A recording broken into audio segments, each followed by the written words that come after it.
welcome to Regency Rumbluffers, here on location, on an absolutely beautiful day outside the church that Jane Austen worshipped at in Steventon, where her father was the rector. Modern Steventon is justly proud of its illustrious daughter. Now, it's not Westminster Abbey, it's a very small, unpretentious country church. And let's go inside and see what it's like.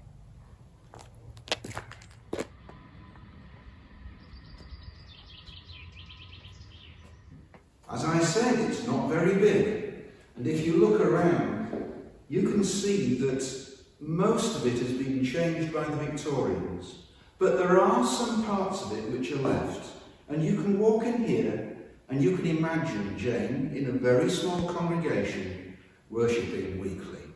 In Jane's day, the pews would have been enclosed, similar to the ones you can see here in the parish church in Minel in Wiltshire. The outside of the church also has been changed through time.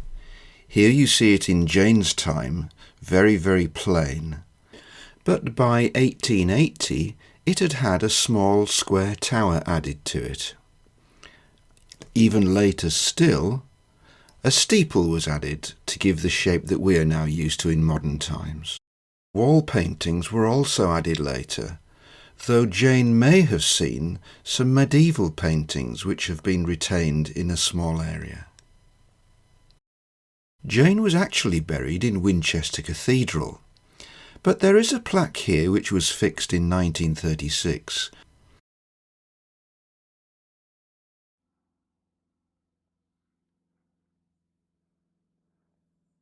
Here we are, looking at the grave of the Reverend James Austen, who took over as rector at Steventon from his father when his father went to Bath and retired. Also here we have the grave of Mary Austen, born in 1771, died in 1843.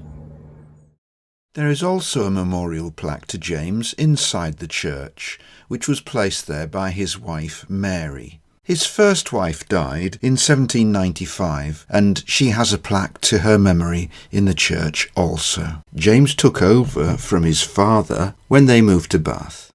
Jane would have seen the memorial to the Digweeds, who rented the local manor and whose children she was friendly with. Jane would also have known the memorial to Jane Lee, which is tucked in front of the altar. This fireplace would have been the only source of heat during the cold winter services. Imagine, if you will, Jane coming out of the church after the service and setting off down the lane to the Rectory where she and her family lived. It was quite a long walk, something like half a mile.